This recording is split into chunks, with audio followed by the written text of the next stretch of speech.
He fet del silenci una guerra. He après a viure sense res. Yo soy campesino puro y no empecé la pelea. Pero si me buscan ruido, la bailan con la más fea. Bienvenidas y bienvenidos a Pueblo, un programa en el que debatir sobre asuntos que afectan al pueblo, del que todos formamos parte. Tú, que estás al otro lado, un servidor que les habla, o Carolina y Lina, que hoy nos acompañan. ¿Qué tal, Carolina? Hola, buenas tardes. Bienvenida, Lina, bienvenida. Hola, ¿cómo estás? Bien. Ambas procedentes de Colombia, aquí en Granada. ¿Cómo se está viviendo el conflicto desde la lejanía? Carolina, Lina, la que quiera empezar. Han sido unas semanas bastante complejas porque, si bien es cierto, sabemos que nuestro país presenta serios desafíos, ¿no? En cuanto a la convivencia, a la posibilidad de vivir. Y por el conflicto armado, pues de todas maneras estas 2 últimas semanas han sido como bastante intensas y con un montón de situaciones que no nos imaginábamos que se llegarían a dar. Lina. Bueno, digamos que la situación en Colombia ahorita ha sido un poco compleja. Desde acá pues se ve distinto porque, digamos, uno no puede hacer mucho más que pasarse publicando todo lo que pasa en redes para generar mayor información. Y digamos que la oportunidad de estar fuera del país es eso, ¿no? También mostrar un poco lo que está pasando allá y hacer visible, digamos, la violencia que está viviendo el pueblo por parte del gobierno colombiano. Para presentaros un poquito, comentadme cuánto lleváis por aquí, por la zona de Granada, por qué vinisteis, para presentaros un poquito a vosotras. Yo me encuentro en Granada, vine la primera vez a Granada hace como 12 años. Uh-huh. He estado aquí de forma intermitente. Vine por estudios.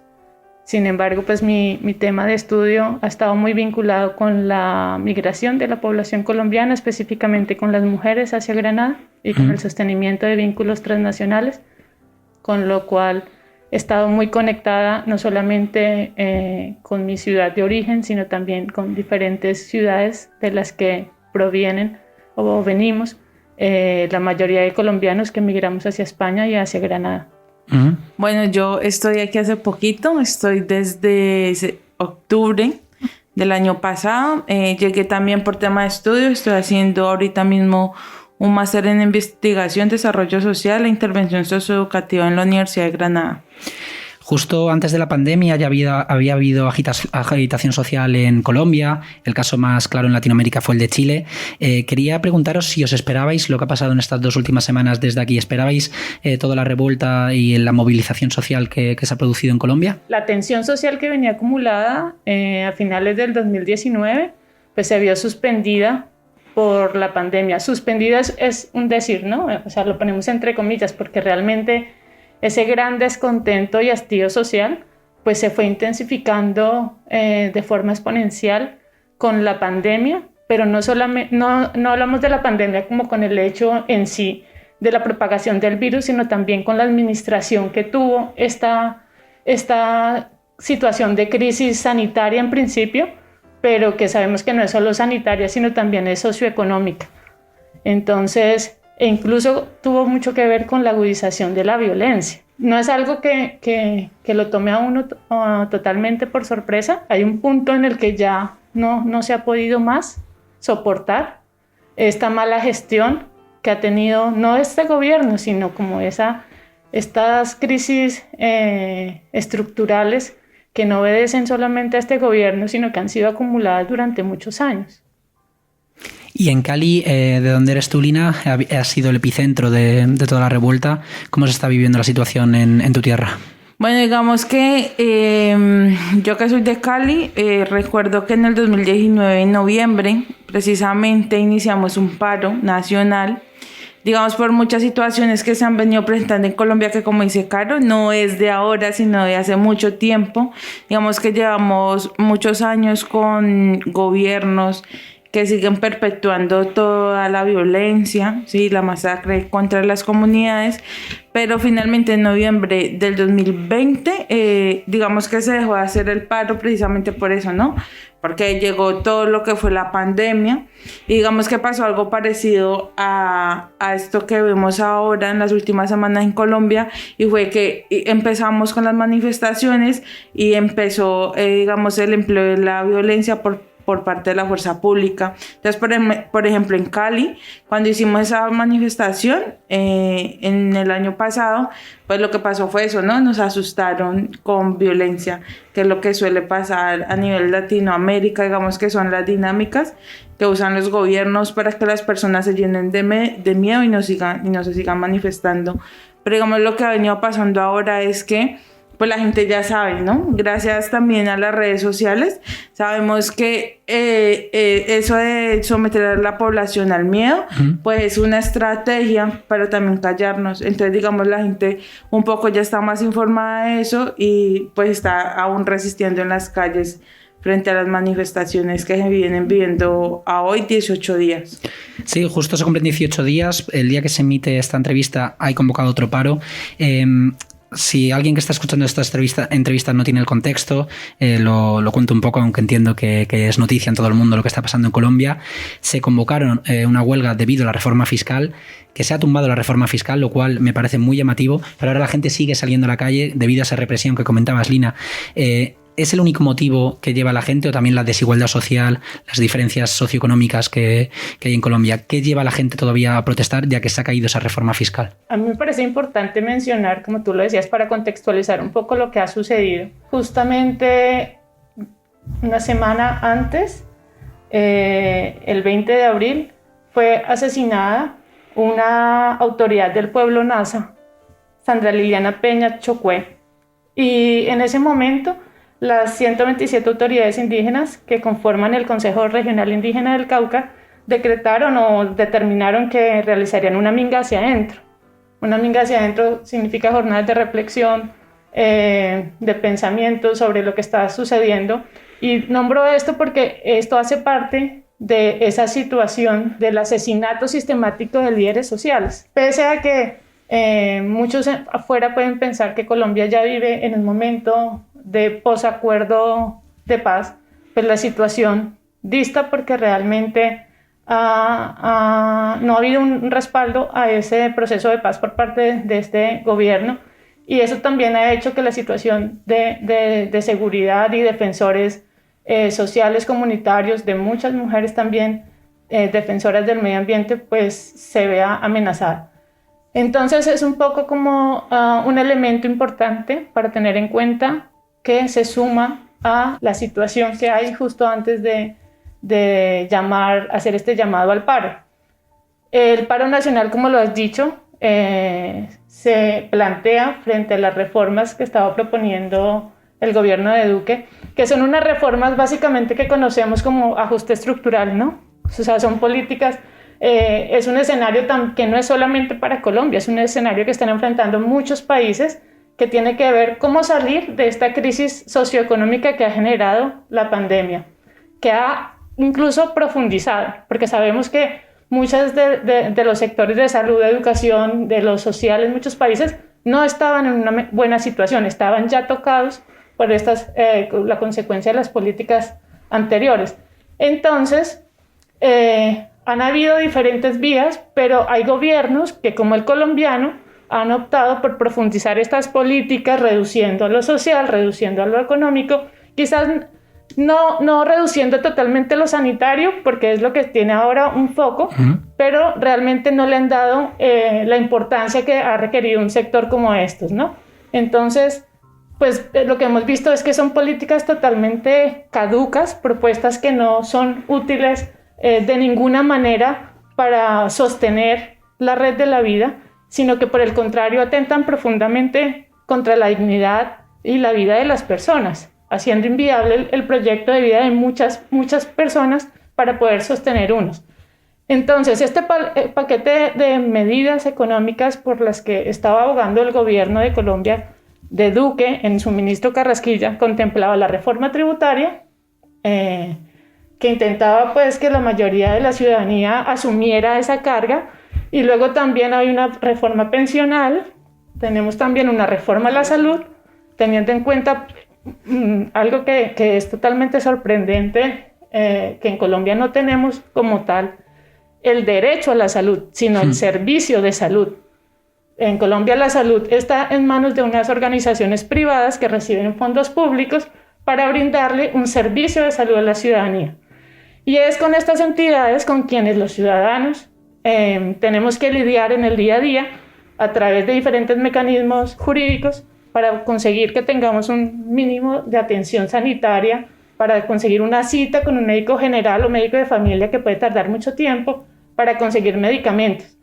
Y me extiendo un poco en todo esto porque es importante que tengamos como esos detallitos también de por qué se dan las condiciones y este cansancio que tiene gran parte de la ciudadanía, pero especialmente los jóvenes, que asumen las consecuencias de toda esta situación y lo hacen por ellos, pero también por sus familias. Unos jóvenes que quizás no ven el futuro con una de las sociedades más desiguales que hay en Latinoamérica. ¿Es tal esa desigualdad allí en Colombia, con pobreza extrema y con gente muy rica que atesora todos los bienes, esa oligarquía que además no iba a ser la principal que iba a pagar con esta reforma fiscal? Como bien ha comentado Lina, iba a ser la clase media, la clase trabajadora la que iba a perder con esta reforma. Digamos, el contexto colombiano es un contexto que viene de una historia de guerra, ¿sí? De lucha también, de mucha desigualdad y muchas situaciones que quizás por esa, que la misma desigualdad nos lleva todo el tiempo a estar pensando en cómo resolver el desayuno, el almuerzo y la comida. Y por lo tanto, digamos, no hay espacio para los movimientos sociales, que si tú no tienes con qué desayunar, pues no vas a tener cómo pensar, cómo organizarte socialmente para, digamos, ir en contra de lo que está haciendo un gobierno todos los días, ¿no? Entonces, digamos que eso es un poco lo que siento que se agudiza ahorita con la pandemia. Es decir, la gente cada día tiene menos cómo comer, que digamos que en Colombia especialmente se ve eso, ¿no? O sea, ni siquiera es que no tengas cómo estudiar o no tengas cómo coger un bus, sino que es que hay gente que no tiene cómo comer. O sea, hay muchos contextos en Colombia donde los niños se mueren de hambre todos los días, en La Guajira, en el Chocó. Son zonas que, digamos, son olvidadas por el gobierno.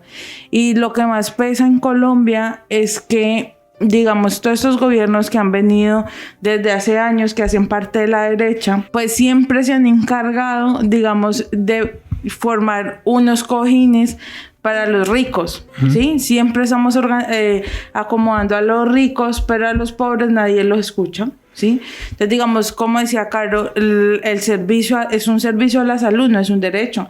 Si tú te estás muriendo, tienes que voltear haciendo una tutela para que te atiendan y te den los medicamentos, que es el derecho a la vida también, ¿no? Que si no te prestan, digamos, el derecho a la salud, pues lo más posible es que te mueras. Entonces, digamos, te violan el derecho a la salud, te violan el derecho a la vida. Y, digamos, también, yo que vengo de la Universidad Pública de Cali, nosotros entendemos todo lo que es la estructura, ¿no? O sea, todo lo que implica entrar a una universidad pública, que tienes que quemarte 1 año y medio luchando un cupo y que lo más posible es que no lo consigas, y luego el problema es para mantenerte y estudiar. Entonces, digamos que en Colombia no es solamente lo que está pasando ahorita, digamos que es lo que todo el mundo puede ver, sino que es que venimos con una historia, digamos, desgarradora. Algo importante que decía Caro es que luego de que se dio, digamos, los acuerdos de paz con el gobierno de Santos, que por cierto se ganó un Nobel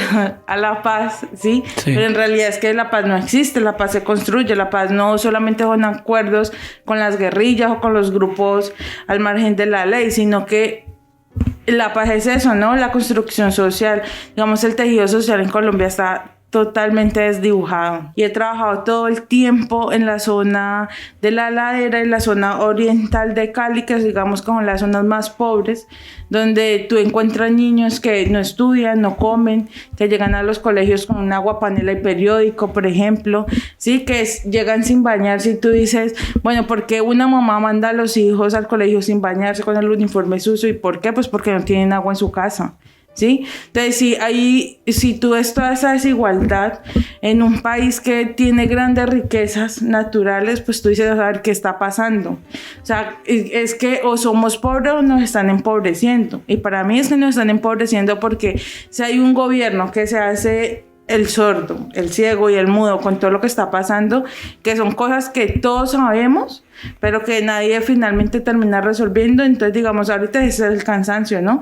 No es solamente la reforma tributaria. Todos los días en Colombia matan líderes sociales que uno dice, o sea, ¿qué está pasando? ¿Quién está dando la orden para que la gente vaya a matar a otros? ¿Sí? Sí. O sea, que nadie se puede pronunciar en Colombia con desacuerdo de, digamos, el daño al medio ambiente, con lo que está pasando en los barrios populares porque los matan. Hoy le decía a Caro precisamente que lo que más miedo me daba, por ejemplo, de Colombia ahorita, es como el cinismo que tiene el gobierno. Ajá. O sea, todos los días ahorita se están matando a los jóvenes en la calle a partir de las protestas que se dan y de la resistencia que hay en la calle. Pero el presidente sigue subiendo fotos a Instagram felicitando a la policía y al ESMAD. O sea, entonces digo, sabemos que nos están matando, pero este señor sigue subiendo fotos al Instagram como si el país estuviera normal y como si la policía estuviera haciendo un buen trabajo, y cuando lo que está haciendo es matando a los jóvenes, que son los que ahorita mismo son los que tienen la lucha, ¿no? A día de hoy, lunes 17 de mayo, más de 40 muertos, muchas detenciones arbitrarias, violaciones, son muchos casos de desproporcionalidad policial, desproporcionalidad del ejército. Habéis tocado tangencialmente el tema de la violencia estructural y que no hay paz real con las FARC, con ese proceso de paz que nos ha llevado a cabo.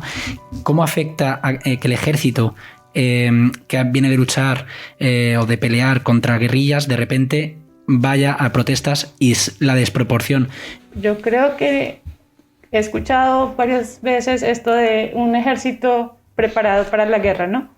Pero es que incluso en la guerra hay unas normas que cumplir. Entonces no es ese el argumento, la justificación para decir que estos hombres que estaban acostumbrados a estar en el campo ahora con un enemigo armado, entonces ahora están atacando de la misma manera. No, es que allí también hay unas normas que cumplir, hay un derecho internacional humanitario y eso está estipulado. Entonces ahora cuando estás con personas que no están armadas, pues hay que cumplirlo.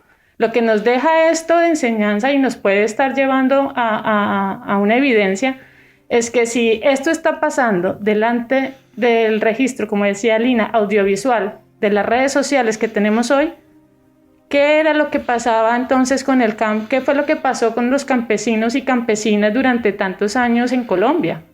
Los falsos positivos que también hubo. Falsos positivos, con diferentes alianzas que se dieron en los territorios con organizaciones criminales, por ejemplo. Todo esto que lo sabemos, porque eso también abre un capítulo bastante triste para nosotras, y es que esto lo sabemos por los testimonios de todas las víctimas que han hecho parte de diferentes procesos de verdad, pidiendo la verdad para la no repetición también.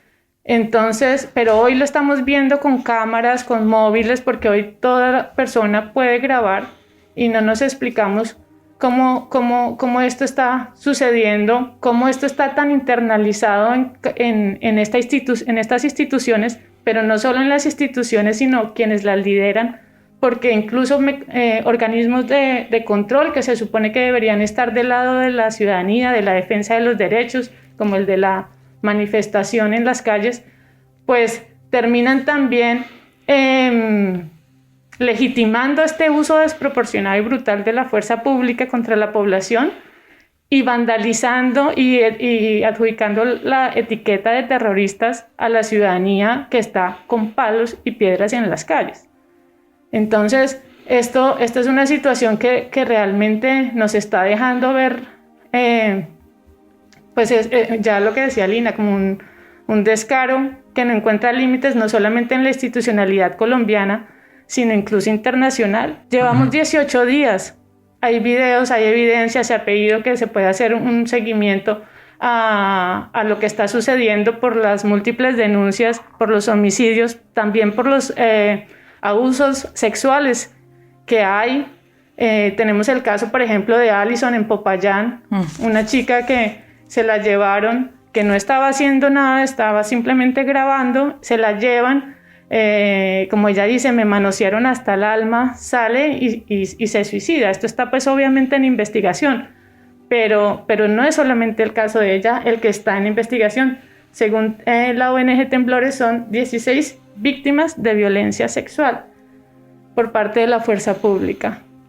Entonces aquí la pregunta es, ¿quién defiende los derechos? Porque la institucionalidad no es, porque la comunidad internacional creemos que está tardando. No sabemos si de pronto se tratará de nuestro país vecino, en cuántos días, cuántas reacciones, cuántos pronunciamientos decididos y contundentes recibiríamos, ¿no? Ahora, por ejemplo, se ha hecho un llamado a la mediación, a tratar de acercar en teoría las partes, pero lo que dice el comité es cierto. ¿Cómo nos vamos a sentar a hablar si es que nos siguen agrediendo y nos siguen violentando y cae la noche y aquí es tierra de nadie? Y no solamente que sea tierra de nadie, sino que estamos viendo también camionetas, en teoría de civiles, atentando contra puestos de Cruz Roja, por ejemplo, donde se ayudan a las personas. Y justo has hablado del país vecino, quería tocar el tema de esas políticas neoliberales, Uribe, la sombra muy larga de Uribe que sigue en Colombia, que parece que sigue manejando mucho el país. Claro, cuando aquí a España siempre nos hablan de Venezuela, no se habla de esos países que se han aplicado políticas neoliberales. ¿Por qué no se ha hablado de Colombia hasta hoy? Hacía años que en España no era noticia Colombia. Siempre es noticia Venezuela, pero Colombia no es noticia. Bueno, en ese caso lo que yo quisiera mencionar es que yo creo que desde España sí tenemos noticia de las consecuencias de la implementación de esas políticas. La primera noticia que tenemos aquí en España es que gran parte de el incremento de la migración colombiana hacia España ocurre a finales de los 90. Finales de los 90 es la implementación de esos programas de ajuste estructural en América Latina, de esas recetas del Banco Internacional y el Fondo Monetario. Y en el caso de Colombia tenemos también una nueva etapa de apertura económica y comercial. Entonces, no solamente empiezan a llegar más colombianos y específicamente colombianas que se encuentran con unas razones también aquí para venir, ¿no? Como la demanda de trabajadoras para el sector de los cuidados, una economía que estaba bastante robusta entonces, una población necesitada de cuidados, el ingreso al mercado laboral por parte de las mujeres españolas. Entonces, llegan un montón de colombianos y colombianas específicamente como consecuencia de esas políticas en el empleo, la regularización del trabajo, políticas de austeridad, que tienen como consecuencia pues, el aumento del desempleo y la gente emigra. Pero también es que llegaron muchas empresas transnacionales, o sea, muchas empresas, grandes capitales, por ejemplo. Yo recuerdo ahora mismo en la costa, no recuerdo exactamente el nombre, pero llegó una empresa española. Entonces llegaron allí, la privatización también de algunas empresas públicas del Estado. Y en esos ajustes también de nómina que hicieron, pues se generó esa migración. Luego también tenemos lo que mencionaba Lina, ¿no? Cómo es que la educación pública en Colombia genera enormes brechas, porque allí acceder a la universidad es un lujo. O sea, creo que es una proporción totalmente pequeña y las dos que venimos de universidad pública sabemos que fuimos las afortunadas de nuestras capacidades para lucharnos un cupo y poder entrar ahí y tener unas matrículas que son 10 veces menores o más que lo que se paga. Y eso también explica por qué muchos jóvenes colombianos y colombianas deciden venir a otros países como España a realizar posgrados, porque pueden ser también al menos 4 y 5 veces más, con un precio menor que el que tenemos en Colombia. Solo las clases pudientes pueden permitirse. Sí, o si no eres clase pudiente te endeudas. Entonces la educación es para alguien que pueda asumir también su familia un gran préstamo y tener con qué soportarlo y poder al final respaldar esa deuda, que es el ICETEX, que podrás ver también muchos anuncios por ahí en las fotografías de esta institución que presta el dinero y que luego las personas van pagando conforme ingresan al mercado laboral con una cuota y unos intereses que parecen inacabables. Entonces estas son como algunas de las consecuencias de la implementación de esas políticas neoliberales, al menos a finales de los 90. Post-crisis 2008 también aquí en España se intentó y se llevó a cabo unos planes de austeridad en lo social, pero también en la sanidad, ¿no? Que es lo que finalmente explica por qué la sanidad estaba como estaba en el momento de enfrentar esta pandemia, aunque claramente estaba en tenían mejor salud que lo que podían estar las instituciones médicas, los hospitales en Colombia, donde todo esto es como subcontratado en una cadena interminable que le paga a un médico por atender a una persona cada 5 minutos. Claro, yo cuando he hecho la comparativa Venezuela-Colombia en función de España, sí que hay mucha migración colombiana en España, pero es verdad que la prensa española, la prensa internacional, da mucho más altavoz a las cosas que pasan en Venezuela que las que pasan en Colombia. Hacen por esa crítica al modelo venezolano y no crítica al modelo colombiano, el modelo pasado. Hablando de ese modelo pasado, la figura de Uribe en Colombia, ¿cómo es de importante hoy en día Uribe todavía en Colombia? Bueno, yo primero quería como recalcar un poco, y es que lo que viene pasando ahorita en Colombia es porque los colombianos nos hemos puesto a la tarea, y de eso soy testigo, es de que lo que está pasando en Colombia se vea. Entonces, digamos, la gran oportunidad de lo que son las redes sociales, ¿no? Uh-huh. Entonces, digamos que nos hemos puesto en la tarea estos 18 días a publicar todo lo que tiene que ver con lo que está pasando en Colombia.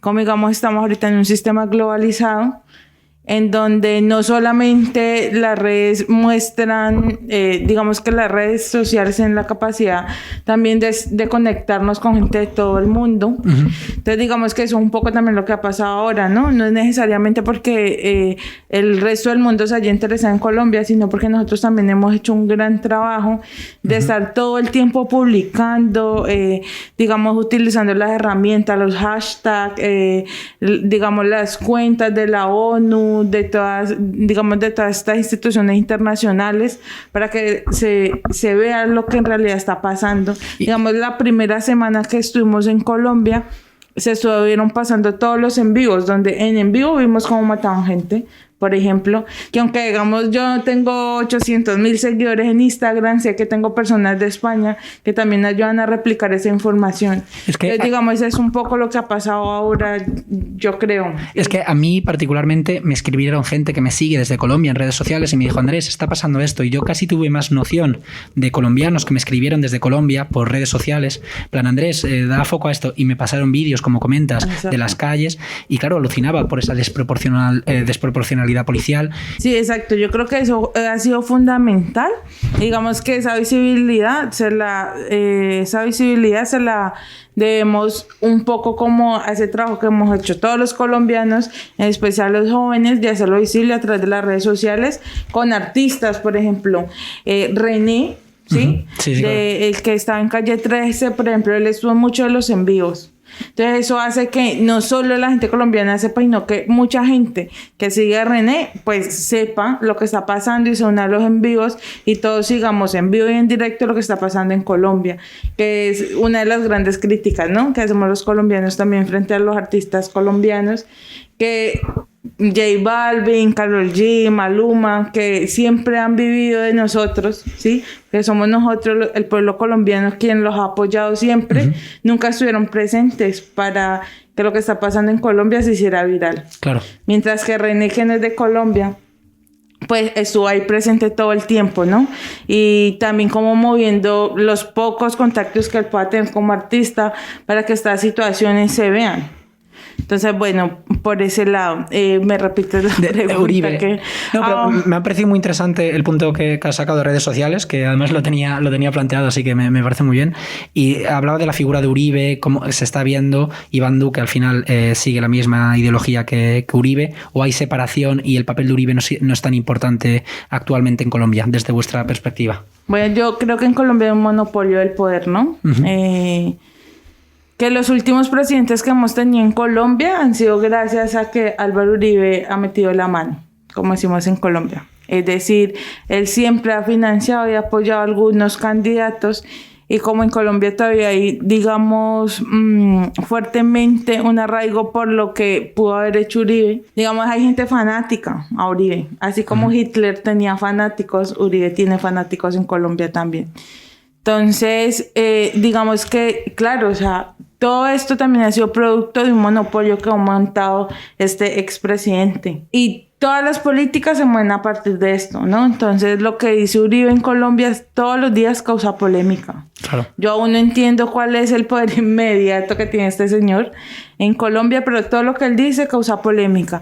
Y digamos, lo que ha venido pasando con Uribe durante este paro es que él saca sus trinos por Twitter y sus trinos en Twitter se vuelven la palabra de Dios, ¿no? Entonces, antes de que la policía, el ejército y todos estos fueran a atacar a los manifestantes, lo que trinó Uribe fue como, bueno, o sea, toca militarizar las ciudades y toca hacer respetar la organización, ¿no? Entonces, y al ratico, claro, Duque mandó a militarizar las ciudades, fueron los días más pesados porque se metió el ejército, la policía y él les va a acabar con Raimundo y todo el mundo y a matar a los jóvenes. Entonces digamos que sabemos que Uribe, aunque no sea el presidente, es el que tiene el poder de decisión en el país frente a los partidos políticos de derecha en Colombia y que son los que más poder tienen. Bueno, entonces me voy a devolver también al rol un poco del expresidente Uribe,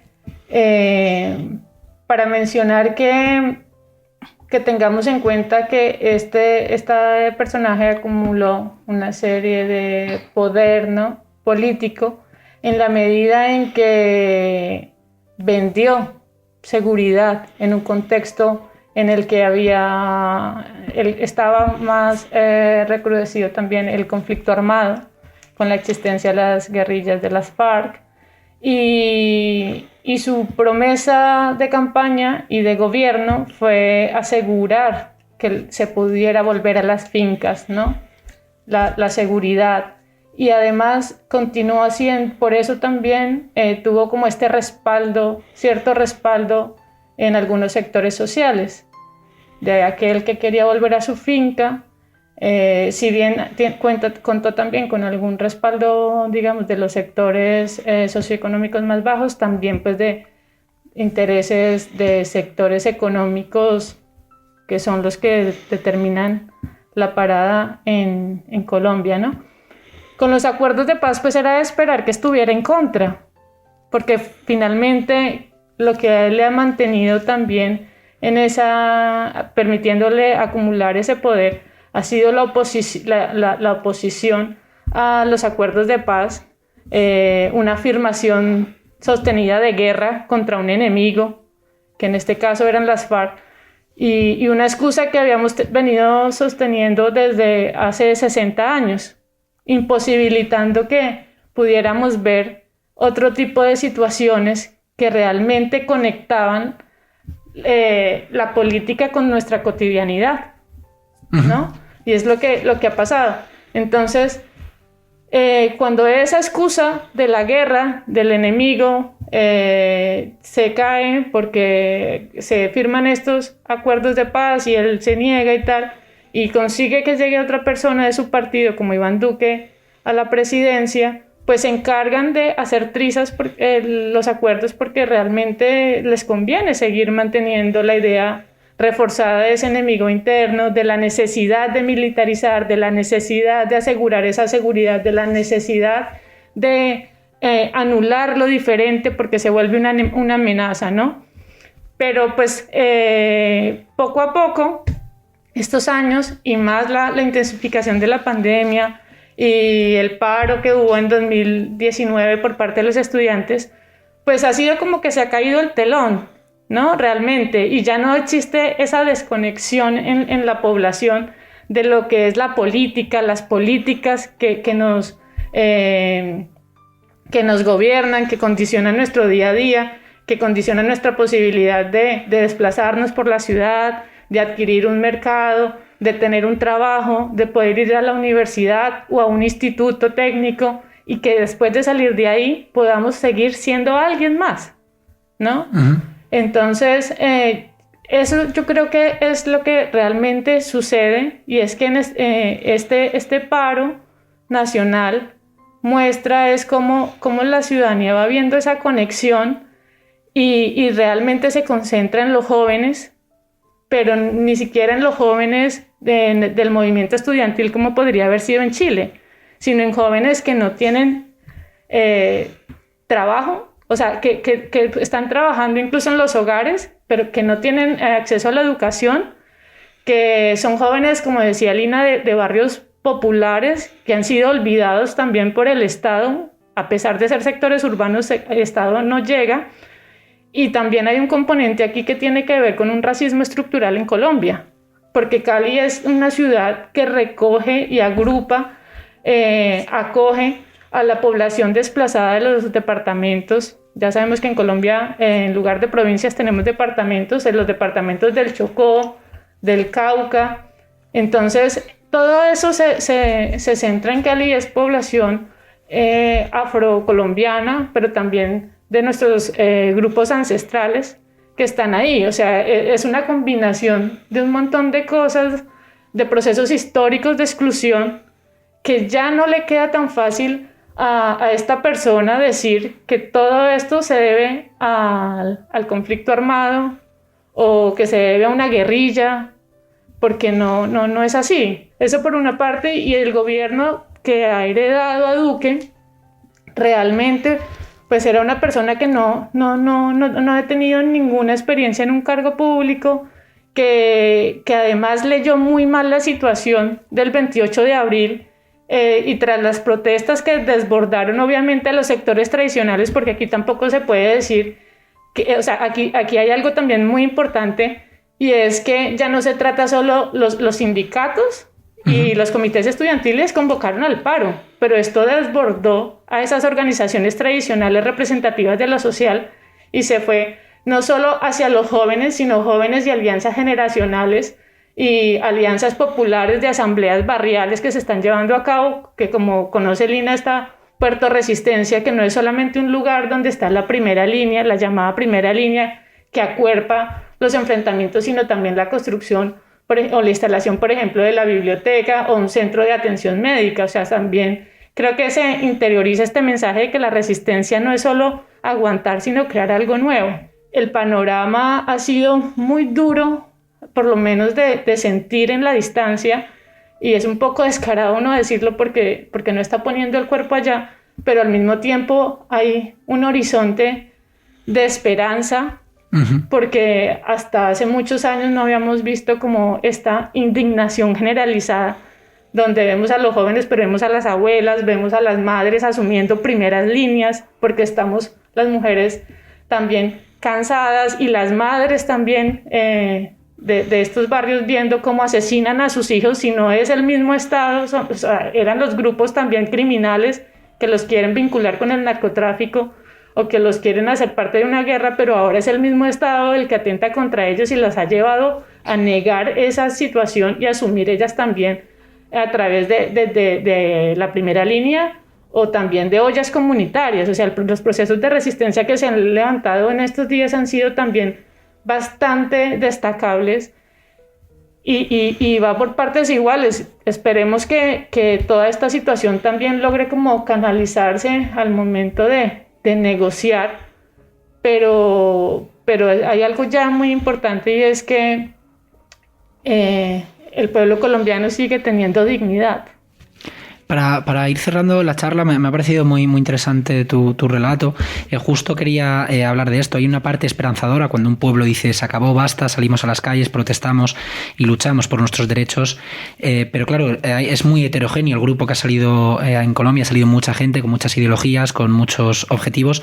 ¿Cómo creéis que va a ser la situación? ¿Se va a llegar a un proceso en el cual se llega a un acuerdo, en el cual en Chile vimos que el proceso constitucional pues calmó un poquito la cosa? ¿Cómo creéis que en Colombia va a venir la cosa? ¿Va a haber más derechos para la población colombiana, para las mujeres, para la población marginada históricamente en Colombia? ¿O creéis que todavía este proceso va a durar mucho tiempo por esa oligarquía que lleva tanto tiempo manteniendo el poder en Colombia? La verdad es que esos 18 días también, bueno, uno que está acá y que no está viendo la violencia de cerca, pienso que da para mucha reflexión. Y una de ellas es que, como decía Caro, venimos una generación, ¿sí?, que nos hemos interesado también mucho por el cambio social. ¿Sí? Digamos, en Colombia, ahorita precisamente por eso es el epicentro Cali, porque es en Cali, digamos, hemos venido trabajando porque la gente se haga consciente de lo que está pasando, ¿no? Uh-huh. Que a pesar del hambre, de las necesidades y de todas las situaciones, nos hagamos conscientes de que tenemos que construir tejido social y que eso no nos lo va a dar un gobierno que no le interesa nada lo que está pasando en los barrios, sino que eso lo tenemos que construir nosotros. Si queremos que haya un cambio, tenemos que empezar nosotros por organizarnos política y socialmente. O sea, digamos que los jóvenes tienen conciencia ahorita porque se han hecho procesos de socialización en donde decimos, venga, o sea, que sí, que están las drogas, que está la violencia, que está el microtráfico, que está el narcotráfico, que no hay estudio, pero organicémonos aquí en el barrio, ¿sí? Y como decía Caro, aunque es descarado, yo siento que hay esperanza, ¿no? No esperanza por parte del gobierno, porque sé que el gobierno no tiene ningún interés en que esto cambie, sino por el contrario, que se siga perpetuando la violencia y la violación a todos los derechos humanos. Pero pienso que en esa organización social, Colombia tiene mucho para dar. Esto yo no creo que se acabe de aquí a una semana. Misma pregunta, Carolina, ¿cómo ves dónde va a desembocar todo esto?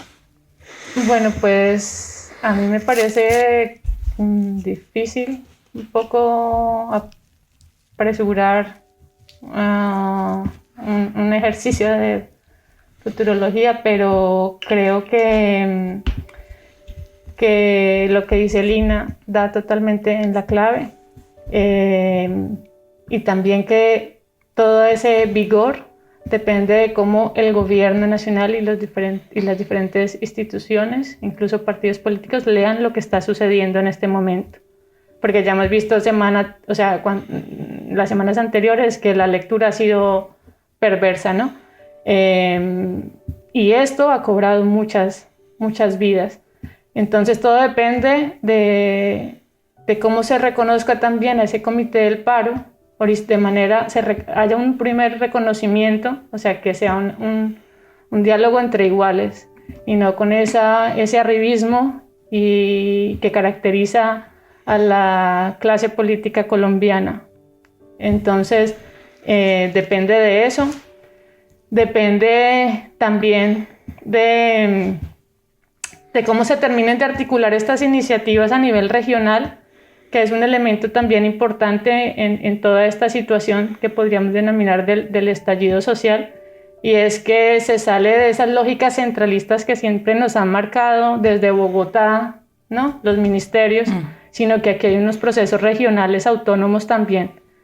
Entonces, el reconocimiento de esos procesos desde los territorios es clave también para ver qué se puede hacer, hacia dónde se puede avanzar. No encontrar la solución, porque sabemos que no hay una solución. Es un proceso el que ha empezado, y creo que también algunos sectores tienen conciencia de que se trata de un proceso de largo aliento, pero que ha empezado, y que esto nos ha traído unos escenarios de esperanza que vemos que podemos dirigirnos hacia algún tipo de transformación. Como decía Lina, esto no se ha hecho para nada. De esto quedan cosas, se están haciendo cosas. Incluso también vemos, ya en el caso más cercano, es como ha habido una masiva movilización de colombianas y colombianos en el exterior. Hemos visto las diferentes expresiones, no una sola vez, sino varias veces. Aquí en Madrid, en Andalucía, lo más cerca tenemos en Sevilla, en Cádiz, en Málaga, Granada también ha logrado Valencia esto, también. en Valencia, en París, bueno, en todas las ciudades, porque resulta que los colombianos y colombianas somos bastantes por fuera, o sea, somos casi 10 millones de colombianos que estamos afuera, y también eso marca un hito, porque los colombianos en el exterior no solemos participar mucho una vez estamos por fuera de los temas políticos del país, pero es que allí también se refleja ese cansancio, o sea, desde aquí también se refleja ese cansancio y no hay una desconexión, porque sabemos que Colombia, más que exportar café y flores, de recibir ingresos por el café y por las flores, recibe ingresos de sus conciudadanos en el exterior a través de las remesas que sostienen familias enteras en el eje cafetero y en el departamento del Valle del Cauca, en Antioquia y en Cundinamarca. Entonces, todos estos escenarios nos resultan bastante esperanzadores de ver que hay una forma de concretar ese descontento social, y que ahí vamos tejiendo, tanto los que están adentro como quienes estamos afuera, desde nuestras posibilidades, desde lo que sentimos que podemos hacer. Y por eso es que básicamente, como dice Lina, hemos impulsado e incluso accedido a este tipo de espacios que en otras ocasiones no abordaríamos, porque sabemos que es parte de nuestro compromiso tratar de no contar la verdad, sino tratar de contar lo que nosotras sentimos y vivimos desde nuestra experiencia personal y colectiva, desde nuestros activismos, compartirlo con otras personas, sabiendo que no hemos dado todos los datos, digamos, o una comprensión tan profunda como lo requiere una explicación de nuestro país, que a veces se nos hace tan complicado de contar a los demás, porque tú tienes que contar que has nacido en un país en guerra, ¿no? Y que como mujer has vivido en un toque de queda toda tu la vida. Sí. Entonces, pues yo me quedo con eso, con que vamos a tratar de avanzar, de transformar, de crear. Grandísimas palabras todas ellas, y creo que aúna muy bien todo lo que hemos tenido aquí en la charla. Vamos a pasar al tramo final de esta entrevista doble. Vamos a pasar a una canción que me ha pasado Carolina, que es la adaptación Canción sin miedo de Vivir Quintana. La escuchamos y ahora la comentamos.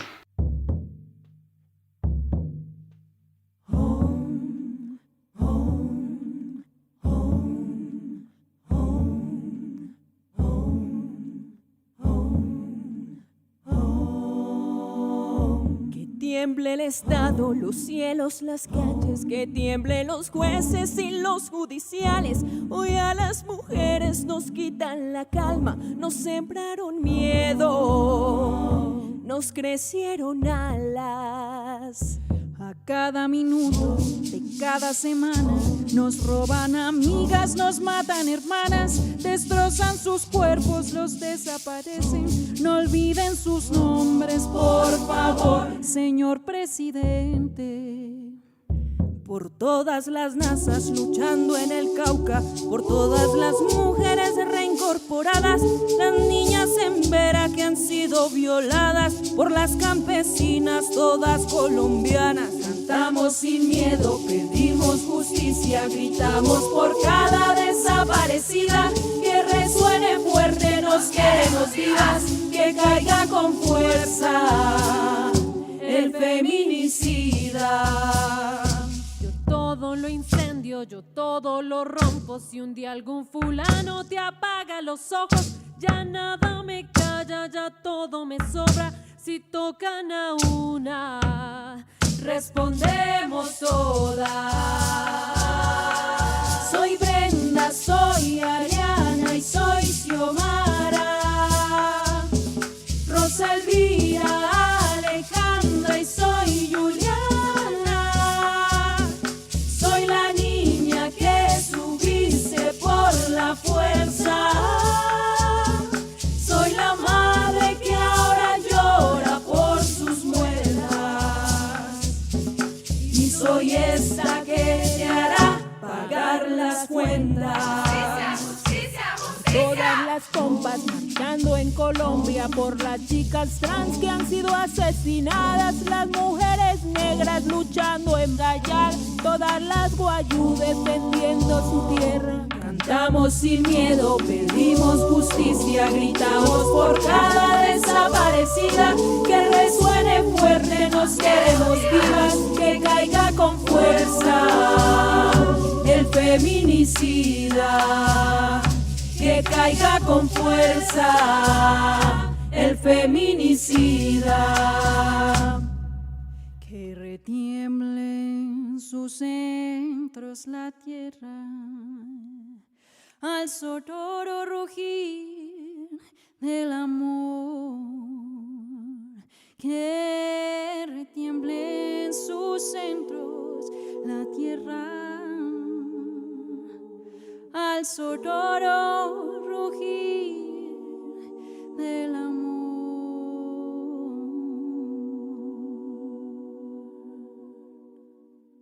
Carolina, ¿por qué esta canción tan fuerte? La letra, la verdad, que lo dice todo. Bueno, porque es una realidad que a las mujeres colombianas hemos sido, además de las diferentes violencias que sufrimos muchas mujeres, pues hemos sido un territorio de guerra y nuestros cuerpos no son botines de guerra. Entonces, esta canción es básicamente una expresión de dolor, pero también de fuerza, de potencia, ¿no? De un grito para decir que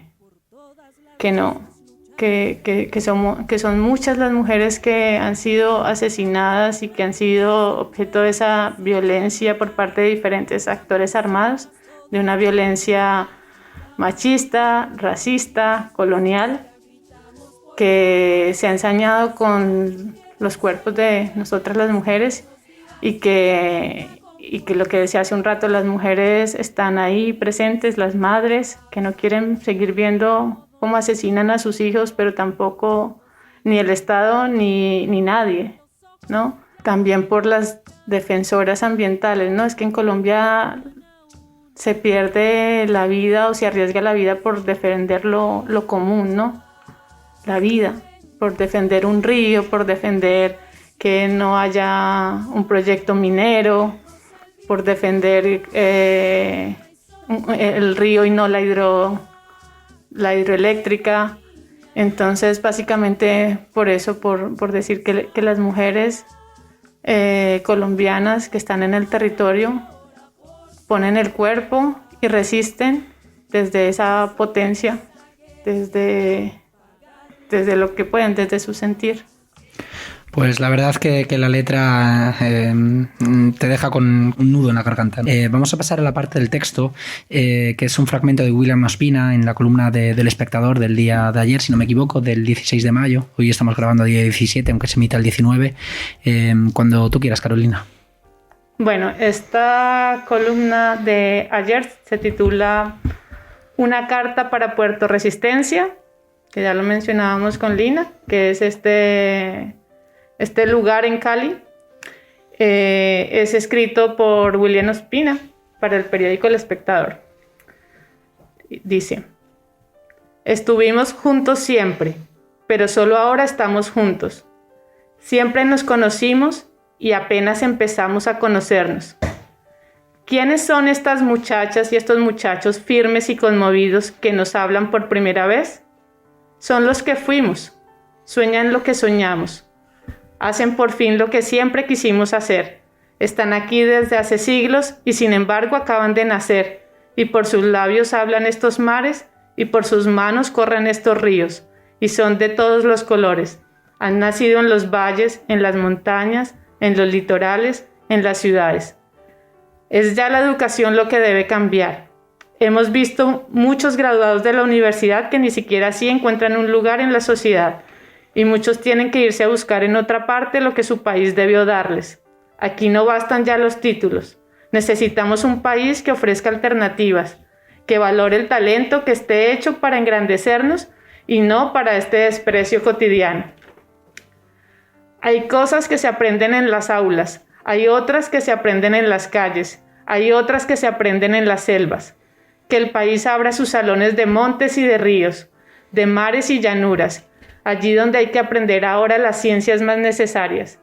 Cómo curar el agua, cómo salvar el mundo, cómo producir alimentos orgánicos, comida sana, cómo cambiar las fuentes de energía, cómo proteger a las abejas y a los jaguares, cómo limpiar los ríos, cómo crear una economía justa, cómo hacer una industria que no contamine, una arquitectura que dialogue con la naturaleza y con el clima, cómo hacer ciudades bellas, pero amables con su gente.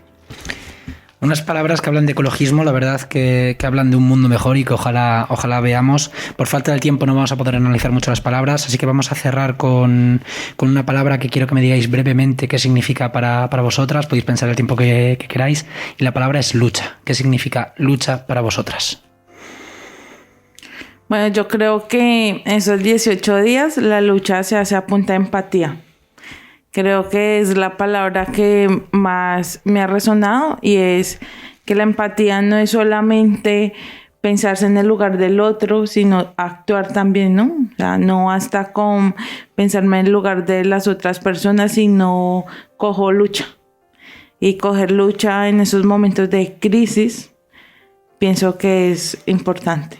Por eso creo que hoy estamos aquí, ¿no? Luchando de manera distinta como lo están haciendo los jóvenes en el país, y es hacer un poco visible la situación que está viviendo Colombia. Carolina. Pues yo lo voy a decir como que para mí es creer y actuar por la dignidad y la vida. Pues perfecto. ¿Queréis dar un último mensaje hacia Colombia o hacia colombianos que nos están escuchando aquí en Granada antes de cerrar la charla? Los micros son vuestros si queréis decir unas últimas palabras. Vale, yo primero, que aunque no sé si me escuchan en Colombia, yo estoy muy agradecida con la lucha que los jóvenes están teniendo en Colombia. Creo que me les quito el sombrero y el agradecimiento va a ser infinito por exponer sus vidas con tal de ver que nuestro país avanza hacia un mejor futuro. Y a los colombianos que nos estén escuchando ahora, quiero pedirles que sigan haciendo visible lo que está pasando en Colombia. El paro no ha terminado, el paro sigue y aún tenemos que hacerlo más visible para evitar que se sigan masacrando las vidas allá en nuestro país. Bueno, yo a las personas que están en Colombia movilizándose con este paro nacional, pues quiero también agradecerles y también pedirles que se cuiden mucho, porque esta transformación la queremos para todos y con todos y todas.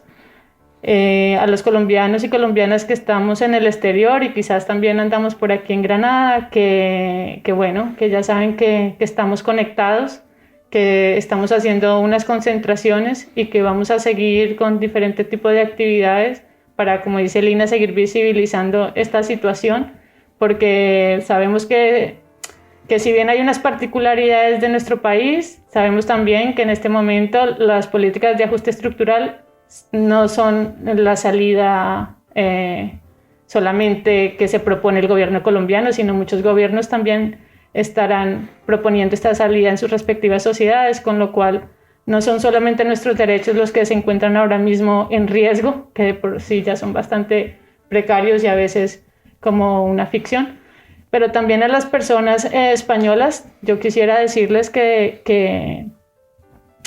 tengan en cuenta, por una parte, que las mujeres a las que nos hemos referido hoy son esas mujeres colombianas que ustedes encuentran por la calle, son esas mujeres que se las pueden encontrar como camareras en un bar, o pueden ser las cuidadoras, o pueden ser las que atienden una tienda, o pueden estar en diferentes roles en esta sociedad, y que tenemos esa preocupación por nuestras familias, que también tenemos unos derechos, que llegamos aquí buscando la posibilidad de hacerlo realidad. Entonces, que la empatía puede darse en un primer momento con todas las mujeres que estamos aquí, ¿no? Que esa es la empatía, pero además la solidaridad. Grandísimas palabras para cerrar. Carolina, Lina, muchísimas gracias por haberme acompañado. A ti, muchísimas gracias. Gracias por el espacio. Gracias. Y a vosotros que estáis al otro lado, gracias por escuchar Pueblo en Radio Almaina en el 88.5 FM. Nos escuchamos muy pronto con una nueva entrevista. Adiós. El pueblo unido jamás será vencido. De pie cantar que vamos a triunfar. Avanzan ya banderas de unidad y tú vendrás marchando junto a mí y así verás tu canto y tu bandera.